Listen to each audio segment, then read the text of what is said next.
बागेश्वर धामच्या धीरेंद्र शास्त्रींना अखेर उपरती. छत्रपती शिवरायांविषयी केलेल्या वादग्रस्त वक्तव्याप्रकरणी मागितली माफी. माझ्या वक्तव्याचा विपर्यास केल्याचाही आरोप.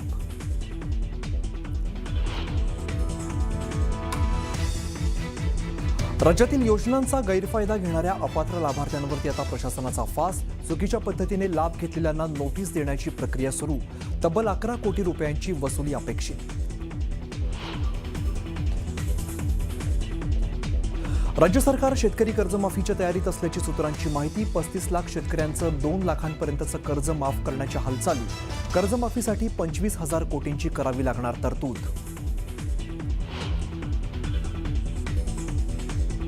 हिंदीनंतर आता इंग्रजीच्या पुस्तकातूनही मराठा साम्राज्याचा नकाशा गायब.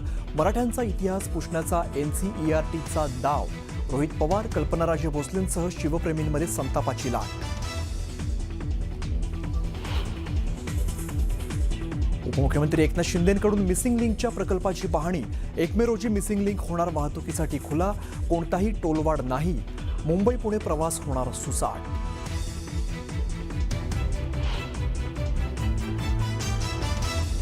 बंदुकराशी संबंध ठेवणं महसूल अधिकाऱ्यांना भोवणार. ज्या अधिकाऱ्यांची नावं समोर आली त्यांना थेट बडतर्फ केलं जाणार असल्याचा बावनकुळेंनी दिला इशारा. TCS प्रकरणातील फरार आरोपी निदा खानचा आरोपींशी संपर्क कायम. कॉल डिटेल्समधून कनेक्शन झालं उघड.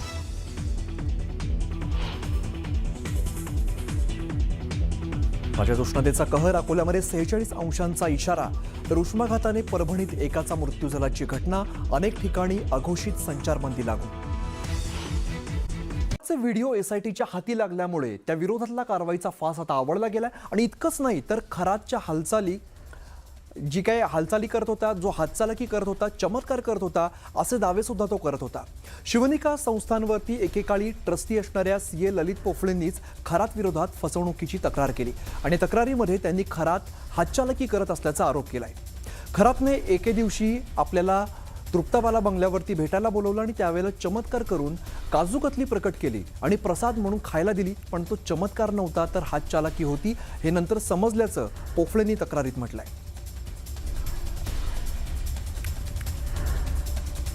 तर पोफळेंनी केलेल्या तक्रारीमध्ये खरातच्या हातचालकीबद्दल नेमकं काय म्हटलं आपण समजून घेऊया. तर पोफळेंनी अशोक खरातची त्यांची ओळख झालेली होती. यानंतर 1-2 वेळा नाशिकमधील ऑफिसमध्ये पोफळे आणि खरात यांची भेट सुद्धा झालेली होती. तर खरातने तृप्ताबाला बंगल्यावरती बोलवल्याचं पोफळेंनी त्यांच्या तक्रारीत सांगितलेलं आहे. त्यांच्या तक्रारीत अनेक गोष्टींचा त्यांनी उल्लेख केलेला आहे. गप्पा मारताना उजवा हात मोकळाच असल्याचं त्यांनी दाखवलेलं होतं. खरातने या भोंदूबाबाने दाखवलेलं होतं आणि मूठ बंद करून पोफळेंसमोर त्यांनी ती मूठ बंद करून धरलेली होती. कशा पद्धतीने बघा हातचालकी या खरात करत होता. मूठ बंद होती, पोफळेंसमोर ती त्यांनी धरलेली आहे आणि हात उघडून काजू कतली दाखवलेली आहे.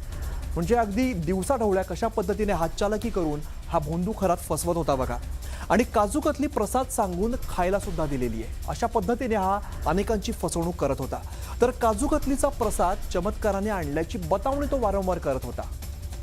तर भोंदू खरातने नवे कारनामे केलेले ते समोर येत असतानाच महसूल मंत्री चंद्रशेखर बावनकुळे यांनी खरातशी संबंध असणाऱ्या अधिकाऱ्यांवरती कारवाईचा इशारा दिलेला आहे.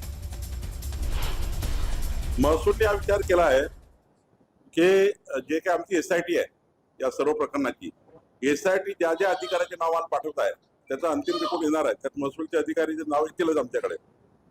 मी एकच सांगेन, हे लोक बडतर्फ होते. अशोक खरातला साथ देणार त्यांनी पूर्ण इन्व्हॉल्वमेंट दिसत आहे आम्हाला. जमिनी खरेदी करण्यात, जमिनी लाटण्यामध्ये, काही ठिकाणी त्या ठिकाणी व्यवहार करण्यामध्ये, आर्थिक व्यवहारामध्ये आम्ही सर्व तपासतोय. घाई करत नाहीये. पण SITला आम्ही विनंती केलेली आहे की आमच्याही खात्याचं असेल तर आम्हालाही पाठवा. ज्या ज्या खात्याचे जे लोक आहेत त्यांच्याकडे तुम्ही आमचा रिपोर्ट पाठवा, आम्ही कारवाई करू. बारामतीत गोजूबावी गावाजवळ अजित पवारांच्या विमानाचा अपघात झाला होता आणि त्यानंतर आता पुन्हा एकदा गोजूबावी गाव चर्चेत आलंय. राष्ट्रवादीचे नेते अमोल मिटकर यांनी गोजूबावीतील एक व्हिडिओ Xवरती पोस्ट केलाय. अजित पवारांच्या प्रतिमेजवळ 2 लिंबू आणि टाचण्या टोचून ठेवल्याचा दावा अमोल मिटकर यांनी केलेला आहे. या व्हिडिओतून त्यांनी पुन्हा एकदा अघोरी पूजेचा मुद्दा उपस्थित केलेला आहे. काही लोक अजित पवारांच्या प्रतिमेला लोक दिवाबत्ती करण्यासाठी गेले असता त्यांनी गोजूबावी या ठिकाणी पूजेच्या ताटात 2 लिंब टाचण्या टोचून ठेवलेल्या स्थितीमध्ये आढळलेत आणि कोणी जाणीवपूर्वक करतंय की अघोरी पूजेचा प्रकार आहे असा सवाल मिटकरींनी पोस्टमध्ये विचारला आहे.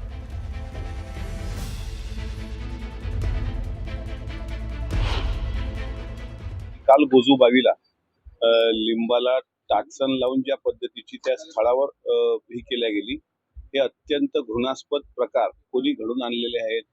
बाहेरच्या नेत्यांनी कोणा स्थानिक नेत्यांवर दबाव टाकून अशा प्रकारच्या पूजा करून घेतलेल्या आहेत का, या अँगलनी या सर्व प्रकरणाचा तपास झाला तर मला असं वाटतं कॅप्टन अशोक खरात हाच विमान दुर्घटनेतला मुख्य आरोपी सापडण्याची शक्यता आहे.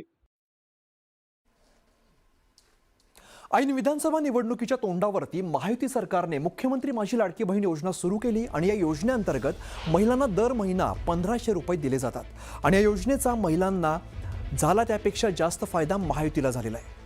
विधानसभेत महायुतीला घवघवीत यश मिळालं आणि आता याच लाडकी बहीण योजनेबद्दल धक्कादायक माहिती पुढे येते. या योजनेच्या निकषात न बसणाऱ्या महिलांना नोटिसा बजावण्याचं काम सुरू झालेलं आहे. राज्यातील योजनांचा गैरफायदा घेणाऱ्या अपात्र लाभार्थ्यांवरती प्रशासनाचा फास आवळला जातोय. विविध शासकीय योजनांना तब्बल 12,915 जणांनी गैरफायदा घेतल्याचं समोर येत आहे. त्यापैकी 6,457 महिला असल्याचं समजतंय आणि याच मुद्द्यावरून संजय शिरसाट यांनी भूमिका स्पष्ट केली आहे. वसुली आत्तापर्यंत केलेली नाही, मात्र ज्यांनी चुकीच्या पद्धतीने याचा फायदा घेतला असेल त्यांना नोटीस दिल्या जातील असं शिरसाट म्हणाले. मला वाटतं आता अद्यापर्यंत केलेली नाहीये. निश्चित ज्यांनी चुकीच्या पद्धतीने फायदा घेतला असेल तर त्यांना नोटीस जरूर दिल्या असतील. परंतु हे लाडक्या बहिणींना याच्यात बदनाम करण्यापेक्षा ज्या पद्धतीनं मंजूर करताना तुम्ही प्रलोभनाच्या पद्धतीनं ही योजना लागू केलेली आहे, त्याच्यामुळे आता लाडक्या बहिणींना दोष देण्यात अर्थ नाही. तुम्ही सरसकट पुरुषांचे सुद्धा फॉर्म मंजूर केले आणि त्याच्यामुळे ज्यांनी मंजूर केले त्याच्यावर कारवाई करा. आणि माझं गेल्या वर्षापासूनच लाडकी बहीण योजनेचे पैसे बंद केलेले आहेत. ना मी काही गव्हर्नमेंट सर्व्हिसला आहे, ना कुठं आमच्या घरात कोण गव्हर्नमेंट सर्व्हिसला आहे, ना 4 व्हीलर आहे, ना काहीच नाही आमच्याकडं. तरी पण आम्हाला अपात्र केलंय. सरकार दोषी. आता त्यांनी लक्ष द्यायला पाहिजे होतं हे सगळ्यांना. आता त्याच्यात सगळ्यांनीच हात धुवून फायदा घेतलेला आहे. किती हे करायचं आणि जे खरोखर ज्यांना खरोखर हे आहे ना त्यालाच ही योजना राबवायला पाहिजे. आता भरपूर ज्याच्याकडे आहे त्यांनी पण लाभ घेतला. का फायदा आहे? असं नाही ना व्हायला पाहिजे. ही पुढची बातमी अतिशय महत्त्वाची आहे. NCERTच्या 8वीच्या इतिहासाच्या पुस्तकामधून मराठा साम्राज्याचा विस्तार दाखवणारा नकाशा हटवण्यात आल्यामुळे शिवप्रेमींकडून संताप व्यक्त केला जातोय. मराठ्यांच्या गौरवशाली इतिहासाशी छेडछाड केल्याचा आरोप करत राज्यभरातून विरोध करण्यात आला. तर छत्रपती शिवाजी महाराजांचा इतिहास पुसण्याचा प्रयत्न झाल्याचं म्हणत सातारा संस्थानच्या राजमाता कल्पना राजे भोसले यांनी संताप व्यक्त केलाय. ही अतिशय धोक्याची घंटा आहे. ही अतिशय सिरियस गोष्ट आहे आणि हे असं चालणार नाही. कालांतराने बघता शिवाजी महाराजांवर देखील पडदा पडू शकतो आणि तोच प्रयत्न चाललाय असं मला वाटतं. नाही चालणार हे.